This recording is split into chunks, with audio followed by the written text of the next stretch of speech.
بسم اللہ الرحمن الرحیم۔ گمنام ہیروز کے معزز ناظرین، السلام علیکم۔ آئیے چلتے ہیں کہانی کی طرف۔ وہ اس وقت پھر آئینے کے سامنے کھڑا شیو کرنے کے بعد منہ دھو رہا تھا۔ اسی وقت اس کا عکس آئینے سے گم ہو گیا اور شیوانی دکھائی دینے لگی۔ اس نے کہا، پاپا وہ مجھے دکھائی دے رہی ہے، میں اس سے بات کر رہا ہوں، آپ سنتے رہیں۔ وہ بولی، تم نے کہا تھا میں تھوڑی دیر بعد تم سے رابطہ کروں، اس لیے آ گئی ہوں، بولو میرے لیے کیا کر رہے ہو؟ اور اس نے پوچھا، پہلے تو یہ بتاؤ کہ اس شخص کا نام کیا ہے جس نے تم پر تنویمی عمل کیا ہے؟ اس نے کہا، اس کا نام سوامی وردھان وشواناتھ ہے۔ میں نے گہری سانس لے کر پورس سے کہا، بیٹے یہ میرا شکار ہے، میں اسی کے تعاقب میں ہوں، اس سے بتاؤ کہ میں تمہارے اندر موجود ہوں۔ اس نے کہا، شیوانی اس وقت پاپا میرے اندر موجود ہیں اور تمہاری باتیں سن رہے ہیں۔ شیوانی نے دونوں ہاتھ جوڑ کر کہا، میں اس قابل نہیں ہوں کہ آپ کو پاپا کہہ سکوں، پھر بھی ہاتھ جوڑ کر معافی مانگتی ہوں، ہو سکے تو مجھے معاف کر دیں اور اس مصیبت سے نجات دلائیں۔ میں نے پوچھا، کیا تم مجھے اپنے دماغ میں آنے دو گی؟ وہ بولی، میں کچھ نہیں کہہ سکتی، اگر اس نے میرے دماغ کو لا کیا ہوگا تو میں مجبور ہو جاؤں گی۔ میں نے دوسرے ہی لمحے میں خیال خانی کی پرواز کی، اس کے اندر پہنچا تو اس نے سانس روک لی۔ دوسری بار میں نے وردان کی آواز اور لب و لہجہ اختیار کیا، پھر اس کے اندر پہنچا تو اس نے مجھے محسوس نہیں کیا، کیونکہ یہ اس کی حامل کا لب و لہجہ تھا۔ میں نے پورس کے پاس آ کر کہا، اس کے دماغ کو لاک کیا گیا ہے، میں وردان کا لب و لہجہ اختیار کر کے اس کے اندر پہنچ سکتا ہوں، یہ بات ابھی شیوانی کو بتانا مناسب نہیں ہے۔ پورس نے میری مرضی کے مطابق پوچھا، یہ بتاؤ ابھی کون سا لباس پہن کر یہاں سے نکلو گی؟ میرے پاپا تمہیں اس لباس میں دیکھ کر پہچان لیں گے اور دور ہی دور سے تمہاری نگرانی کریں گے۔ وہ خوش ہو کر الماری کے پاس گئی، پھر وہاں سے ایک ہینگر اٹھا کر لے آئی۔ پورس کو دکھاتے ہوئے بولی، میں یہ لباس پہن کر ابھی یہاں سے نکلوں گی، کیا تمہارے پاپا مجھے یہاں روک لیں گے، کہیں لے جا کر چھپا دیں گے؟ ایسی کوئی بات نہیں ہوگی، تم اپنے عامل کے مطابق کھٹمنڈو جاؤ گی، میرے پاپا تم سے دور ہی دور رہیں گے، پھر وہ وہاں پہنچ کر تمہارے عامل سے نمٹ لیں گے۔ وہ خوش ہو کر بولی، مجھے یقین ہے کہ تمہارے پاپا وہاں پہنچ کر اسے خاک میں ملا دیں گے، مجھے ہمیشہ کے لیے اس سے نجات مل جائے گی۔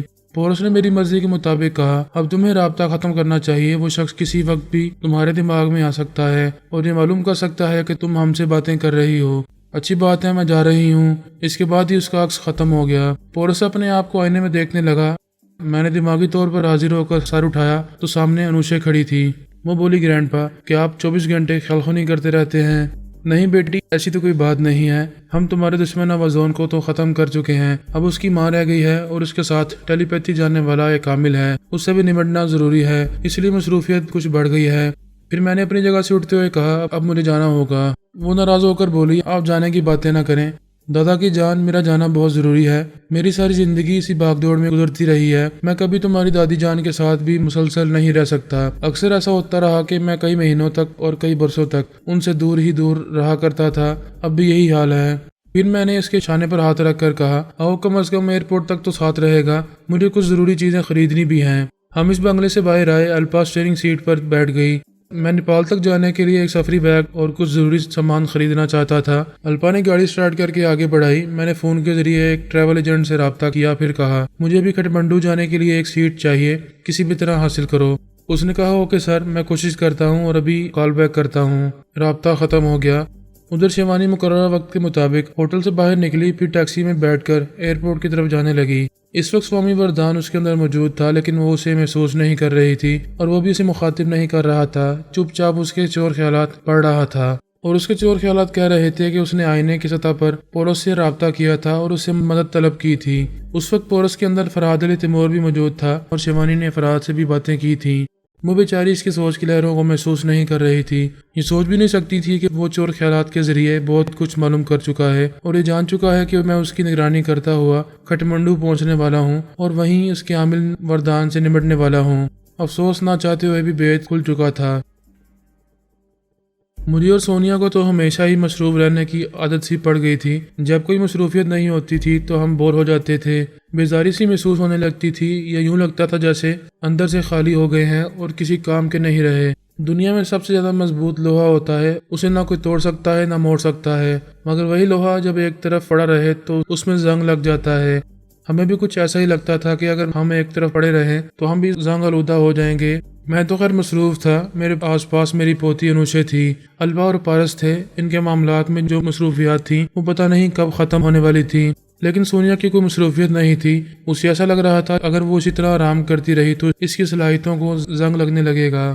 وہ بابا صاحب کے دائرے سے نکل کر پیرس میں آ گئی۔ وہاں جھیل کے کنارے اس کا ایک کاٹیج تھا۔ وہ کاٹیج میں جانے سے پہلے ایک ریستوران میں کھانے کے لیے گئی۔ وہاں کھانے کے دوران سوچتی رہی کہ دوسرے دن کی کسی فلائٹ سے انڈیا جائے گی۔ اسے معلوم تھا کہ وہاں الا بی بی، نیہا بن کر اور میں دھرم ویر بن کر شانتا بائی کے ساتھ رہتے تھے۔ وہ وہاں اچانک پہنچ کر سرپرائز دینا چاہتی تھی۔ کھانے کے دوران میں فون کا بزر سنائی دیا۔ اس نے فون اٹھا کر نمبر پڑھے۔ کوئی نامعلوم سا نمبر تھا، کسی جان پہچان والے کا فون نہیں تھا۔ اس نے بٹن دبا کر کان سے لگاتے ہوئے کہا، ہیلو، کون ہے؟ وہ جس آواز میں اور جس لہجے میں بولی، بالکل وہی آواز وہی لہجہ سنائی دیا۔ ہیلو، کون ہو تم؟ سونیا نے ناگواری سے پوچھا، کیا تم نے مذاق کرنے کے لیے فون کیا ہے؟ دوسری طرف سے مترنم ہنسی سنائی دی۔ پھر وہ بولی، میڈم آپ غور نہیں کر رہی ہیں، ذرا دھیان دیں۔ جواب میں آپ کو آپ ہی کی آواز سنائی دے رہی ہے، آپ میری آواز اور لہجے پر غور کریں۔ سونیا نے توجہ سے اس کی باتیں سنی تو حیران ہو کر بولی، تم تو واقعی میری آواز اور میرے لہجے کی نقل کر رہی ہو۔ وہ ہنستے ہوئے بولی، یہ تو کچھ بھی نہیں ہے، میری تو صورت شکل بھی بالکل آپ جیسی ہے۔ پہلے میرے گھر والے کہتے تھے کہ میں بالکل مسز سونیا فرہاد ہوں۔ میں نے ایک بار ٹی وی کے کسی چینل پر آپ کو دیکھا تھا، پھر کئی بار میگزین میں آپ کی تصویریں دیکھی۔ میں وہ تصویریں دیکھتی تھی اور خود کو آئینے میں دیکھتی تو حیران رہ جاتی۔ پھر ایسا ہوا کہ شہر میں اور شہر سے باہر کہیں بھی گئی، جو لوگ آپ کو چہرے سے پہچانتے تھے وہ مجھے دیکھ کر چونک جاتے تھے اور سمجھتے تھے کہ میں ہی سونیا ہوں۔ سونیا نے کہا، تمہاری باتیں سن کر تم سے ملنے کا اشتیاق پیدا ہو رہا ہے۔ میں بھی آپ سے ملنے کے لیے بے چین ہوں۔ ابھی آپ کو اس ریستوران میں دیکھا ہے تو ایک دم سے دل آپ کے پاس آنے کے لیے مچل رہا ہے۔ تم اتنے قریب ہو اور فون پر باتیں کر رہی ہو، چلو آ جاؤ، فوراً آ جاؤ۔ سونیا نے فون بند کرتے ہی دوسری بار نمبر پنچ کیے اور رابطہ ہوتے ہی عبداللہ سے کہا، فوراً میرے پاس آؤ۔ وہ دوسرے ہی لمحے میں اس کے اندر پہنچ گیا اور اس نے کہا، ابھی میرے پاس ایک عورت آ رہی ہے، اس کا دعویٰ ہے کہ وہ میری ہم شکل ہے، اس کی آواز اور لہجہ بھی مجھ جیسا ہے۔ تم ہماری باتیں سنو گے اور اس کے خیالات بھی پڑھتے رہو گے۔ اس نے دیکھا وہ دور سے چلی آ رہی تھی، ادھر ادھر کی میزوں سے کتراتی ہوئی جس انداز سے چل رہی تھی، اسے دیکھ کر سونیا حیران ہو رہی تھی۔ بالکل اسی کی طرح چال تھی، قد بھی وہی تھا، جسامت بھی وہی تھی۔ جب وہ قریب آئی تو چہرہ دیکھ کر حیران رہ گئی، ایک ایک ناک نقشہ بالکل اسی کی طرح تھا۔ وہ حیرانی سے اٹھ کر کھڑی ہو گئی، اسے تکنے لگی۔ وہ مسافے کے لیے ہاتھ بڑھاتے ہوئے بولی، میڈم سونیا، میرا نام نیوی کرسٹل ہے۔ سونیا نے چونک کر اس کے ہاتھ کو دیکھا، پھر مسافہ کرتے ہوئے کہا، سچ بتاؤ، یہ تمہارا اصلی چہرہ ہے؟ میں کہوں تو شاید آپ کو یقین نہیں آئے گا۔ میرے بارے میں معلوم کرنے کا آسان سا اور سیدھا سا راستہ یہ ہے کہ آپ اپنے کسی ٹیلی پیتھی جاننے والے کو میرے اندر بھیج دیں، وہ میرے خیالات پڑھتا رہے گا اور میری اصلیت معلوم کرتا رہے گا۔ سونیا نے کہا، وہ بیٹھو، میں ضرور ایسا کروں گی۔ شاید تم نہیں جانتی کہ ہمیں آئے دن جانے انجانے دشمنوں سے نمٹنا پڑتا ہے، اس کے لیے ان کی اصلیت معلوم کرنی ہوتی ہے۔ تمہارے بارے میں بھی بہت کچھ معلوم ہو جائے گا، مجھے ایسی جلدی نہیں ہے۔ وہ میز کے دوسری طرف ایک کرسی پر بیٹھ گئی۔ سونیا نے پوچھا، کیا کہو گی؟ میں بھی کھانے سے فارغ ہوئی تھی کہ اچانک آپ پر نظر پڑی۔ کیا بتاؤں آپ کو، اپنے اتنے قریب دیکھ کر میری کیا حالت ہو رہی ہے، یوں لگ رہا ہے جیسے آئینہ دیکھ رہی ہوں اور اپنے ہی سامنے بیٹھی ہوئی ہوں۔ سونیا نے آہستہ سے پوچھا، تمہیں میرا موبائل نمبر کیسے معلوم ہوا؟ میں نے جھیل کے کنارے ایک کاٹیج کرائے پر لیا ہے، وہاں پتہ چلا کہ قریب ہی آپ کا بھی ایک کاٹیج ہے، وہاں آپ سے ملنے گئی تھی۔ چوکیدار نے کہا، آپ یہاں نہیں ہیں، پتہ نہیں کب آئیں گی، اسی نے مجھے آپ کا ہی موبائل نمبر دیا تھا۔ وہ اپنی کرسی پر پہلو بدلتے ہوئے پھر آگے کی طرف جھکتے ہوئے بولی، ایک بات بتاؤں؟ سونیا نے مسکرا کر کہا، ہاں بتاؤ، تم بولتی ہوئی بہت اچھی لگ رہی ہو۔ وہ بولی، میں آپ کی طرح بہت زیادہ باصلاحیت تو نہیں، لیکن میری اندر ایک بہت ہی غیر معمولی صلاحیت ہے۔ سونیا نے حیرانی کا اظہار کیا، پھر پوچھا، اچھا وہ غیر معمولی صلاحیت کیا ہے؟ وہ بولی، کبھی کبھی مجھ پر عجیب سا دورہ پڑتا ہے، ایسے وقت میں اپنے آپ سے غافل ہو جاتی ہوں، پھر مجھے کچھ دکھائی دیتا ہے۔ کیا دکھائی دیتا ہے؟ جو کچھ بھی دکھائی دیتا ہے وہ کچھ دنوں کے بعد میری آنکھوں کے سامنے ضرور ہوتا ہے۔ اگر میں یہ دیکھتی ہوں کہ مجھ پر کوئی مصیبت آنے والی ہے اور وہ مصیبت کس طرح آنے والی ہے، تو ٹھیک اسی طرح وہ مصیبت چند روز بعد مجھ پر ضرور آتی ہے۔ کوئی خوشی ملنی ہوتی ہے تو پھر اسی انداز میں خوشی ملتی ہے۔ اس کا مطلب ہے تمہیں آگاہی حاصل ہوتی ہے۔ یہی بات ہے، 2 روز پہلے مجھ پر دورہ پڑا تھا۔ میں نے خود کو اس جھیل کے کنارے دیکھا جہاں ابھی میں نے وہ کاٹیج کرائے پر لیا ہے اور جہاں آپ بھی رہتی ہیں۔ پھر میں نے اس ریستوران میں آپ کو دیکھا، آپ مجھے دیکھ کر حیران ہو رہی تھیں اور خوش بھی ہو رہی تھیں اور کہہ رہی تھیں مجھے اپنی دوست سمجھتی رہیں گی۔ وہ دونوں ہاتھ میز پر رکھے اس کی طرف جھکی ہوئی تھی۔ سونیا نے اس کے ہاتھ کو تھپکتے ہوئے کہا، تم بہت اچھی ہو، میں واقعی تمہیں دوست سمجھتی ہوں۔ ان دونوں کی گفتگو کے دوران عبداللہ نیوی کرسٹل کے چور خیالات پڑھ رہا تھا اور وہ خیالات کہہ رہے تھے کہ اسے واقعی آگاہی حاصل ہوتی رہتی ہے، لیکن وہ لڑکی کچھ اب نارمل ہے، عام حالات میں زندہ دل ہے، ہنستی بولتی رہتی ہے، لیکن جب غصہ آتا ہے تو اس کی حالت تشویشناک ہو جاتی ہے، وہ اب نارمل ہو جاتی ہے۔ ایک بار اس کے باپ نے گھر سے باہر جانے پر پابندی عائد کی تو وہ غصے سے بھڑک گئی۔ 2 دنوں تک باپ بیٹی میں جھگڑا ہوتا رہا۔ وہ باہر جانے کی ضد کرتی رہی اور وہ اس کی ضد کو نظر انداز کرتا رہا۔ آخر جھگڑا اتنا بڑھا کہ اس نے باپ کو گولی مار دی اور گھر سے بھاگ آئی۔ سونیا نے سوچ کے ذریعے کہا پھر تو یہ لڑکی خطرناک ہے۔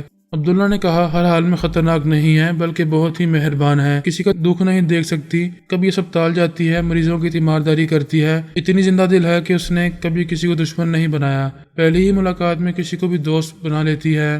سونیا نے تائید میں سر ہلا کر کہا ہاں یہ تو میں دیکھ رہی ہوں، مجھے بھی متاثر کر رہی ہے، بہت اچھی لڑکی ہے، اگر تم اچھی طرح اس کے خیالات پڑھ چکے ہو تو جا سکتے ہو۔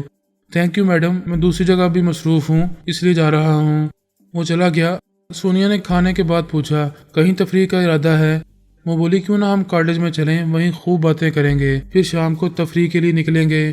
وہ دونوں ریسٹورانٹ سے باہر آئیں تو نیوی کرسٹل نے کہا میرے پاس کار ہے۔ سونیا نے کہا میرے پاس بھی گاڑی ہے، پھر تو میں اپنی کار واپس کر دیتی ہوں کیونکہ یہ رینٹڈ کار ہے۔ اس نے فون کے ذریعے رینٹڈ کار والے سے کہا ریسٹورنٹ کے سامنے کھڑی ہوئی کار آ کر لے جائیں اور اس کا بل کاٹیج میں بھیج دیں۔ پھر وہ فون بند کرتے ہوئے سونیا سے بولی کیا میں تمہاری کار ڈرائیو کر سکتی ہوں؟ وہ مسکرا کر بولی آف کورس، میں ایک لمبی ڈرائیو کے بعد یہاں آئی ہوں، اب تم ڈرائیو کرو گی تو میں آرام سے بیٹھی رہوں گی۔ وہ دونوں ہنستی ہوئی کار کی اگلی سیٹ پر آ کر بیٹھ گئی، پھر وہاں سے کاٹیج کی طرف جانے لگی۔ نیوی کرسٹل نے ڈرائیو کرتے ہوئے کہا جو لوگ مجھے بچپن سے نہیں جانتے ہیں وہ یہ سمجھتے ہیں کہ میں نے پلاسٹک سرجری کرائی ہے، میرے ذہن پر میڈم سونیا سوار رہتی ہے، اس لیے میں مکمل طور پر سونیا بننا چاہتی ہوں، میں ایسا سوچنے والوں کو یقین دلانا نہیں چاہتی۔ سونیا نے کہا مجھے یقین ہے کہ یہ تمہارا پیدائشی چہرہ ہے، میرا خیال خوانی کرنے والا تمہارے چور خیالات پڑ چکا ہے۔ پھر وہ سیٹ کی پشت سے ٹیک لگا کر بولی او گاڈ، میں تھکن محسوس کر رہی ہوں۔ نیومی نے کہا آپ لمبی ڈرائیو کر چکی ہیں، تھکن تو ضرور ہوگی۔ وہ ونڈ اسکرین کے باہر دیکھ رہی تھی، سر بوجھل سا لگ رہا تھا۔ نیومی نے کہا جھیل قریب آ رہی ہے، آپ کہاں جانا پسند کریں گی، اپنے کاٹیج میں یا میرے کاٹیج میں؟ تم میرے کاٹیج میں چلو، وہیں باتیں کریں گے۔ اس نے سونیا کے کاٹیج کے سامنے گاڑی روک دی۔ سونیا کو یہ بات کھٹکنے لگی کہ وہ رفتہ رفتہ کمزوری کیوں محسوس کرتی جا رہی ہے۔ سب سے پہلے یہی بات سمجھ میں آئی کہ ریسٹوران کے کھانے میں کچھ ملایا گیا تھا۔ پھر اس نے سوچا کسی کو کیا معلوم کہ میں اس ریسٹوران میں جا کر کھانے والی ہوں۔ نیومی کرسٹل نے اس کی طرف آ کر دروازے کو کھولا، پھر اس سے دیکھ کر پوچھا are you all right madam? Sonia نے اسے دیکھ کر سوچا کہ اس نے میرے کھانے میں پینے کی کسی چیز میں کچھ ملایا تھا۔ پھر اس نے خود ہی سوچا نہیں، جب یہ میری میز پر آئی تھی تو اس وقت میرا کھانا پینا ختم ہو چکا تھا، میں اس سے باتوں میں لگی رہی تھی، اس کے بعد میں نے نہ کچھ کھایا تھا نہ پیا تھا، اس کے باوجود وہ خطرہ محسوس کر چکی تھی۔ اس نے فوراً ہی اپنے ہینڈ بیگ سے موبائل نکالنا چاہا تو ہاتھ بیگ کے اندر جا کر اس فون کو ٹٹولتا اور تلاش کرتا ہی رہ گیا، وہ وہاں نہیں تھا۔ وہ کمزوری سے ہانپ رہی تھی۔ نیومی کو دیکھتے ہوئے بولی میرا موبائل فون کہاں ہے؟ اس نے حیرانی سے پوچھا میڈم آپ کا فون میرے پاس نہیں ہے۔ وہ کار سے باہر نکل کر نیومی کو ایک طرف دھکا دیتی ہوئی لڑکھڑاتی ہوئی اپنے کاٹیج کے اندر آئی۔ وہاں بیڈ کے سرانے پر ٹیلی فون رکھا ہوا تھا۔ وہ ہانپتی کانپتی بیڈ کے سرے پر آ کر بیٹھ گئی۔ اس نے اب سے پہلے ایسی کمزوری کبھی محسوس نہیں کی تھی۔ دماغ چیخ چیخ کر کہہ رہا تھا کہ اس پر حملہ کرنے والے انجانے دشمن کامیاب ہونے والے ہیں۔ اس نے ہاتھ بڑھا کر ٹیلی فون کا ریسیور اٹھایا، عبداللہ کے نمبر پنچ کرنے لگی، اس کے بعد ریسیور کو کان سے لگا کر ہانپتی ہوئی آواز میں کمزوری سے بولی ہیلو ہیلو۔ اسے ایک دم سے چپ لگ گئی، ریسیور خاموش تھا۔ اس نے اسے دیکھا، پھر ٹیلی فون کو دیکھا، اس کا تار کٹا ہوا تھا۔ اس کے ہاتھ سے ریسیور چھوٹ گیا۔ سر گھما کر دروازے کی طرف دیکھا، وہاں نیومی کرسٹل کھڑی ہوئی تھی، پریشان ہو کر بول رہی تھی میڈم آخر کیا پریشانی ہے؟ آپ کا موبائل فون کہیں گم ہو گیا ہے اور فون کا ریسیور آپ سے چھوٹ گیا ہے، کیا وہ فون کام نہیں کر رہا؟ وہ اپنے بیگ میں ہاتھ ڈال کر اپنا موبائل فون نکالتے ہوئے اس کے قریب آ کر بولی آپ میرے فون سے رابطہ کر سکتی ہیں یا مجھے بتائیں، میں نمبر پنچ کرتی ہوں۔ وہ بیٹھے بیٹھے بستر پر لڑک گئی، اس کا آدھا جسم بیڈ پر تھا اور آدھا نیچے تھا۔ نیومی اسے سیدھی طرح لٹاتے ہوئے بڑبڑانے لگی او گاڈ، میری یہ ملاقات تو میڈم کو بہت مہنگی پڑ رہی ہے، کیا میں منحوس ہوں؟ سونیا آدھ کھلی آنکھوں سے اسے دیکھ رہی تھی، اس کی باتیں سن رہی تھی، اس سے کچھ کہنا چاہتی تھی، شاید عبداللہ کا فون نمبر بتانا چاہتی تھی لیکن بتا نہیں سکی۔ اس کی آدھ کھلی آنکھیں بند ہو گئیں، پھر وہ غفلت کی گہری تاریکیوں میں ڈوبتی چلی گئی۔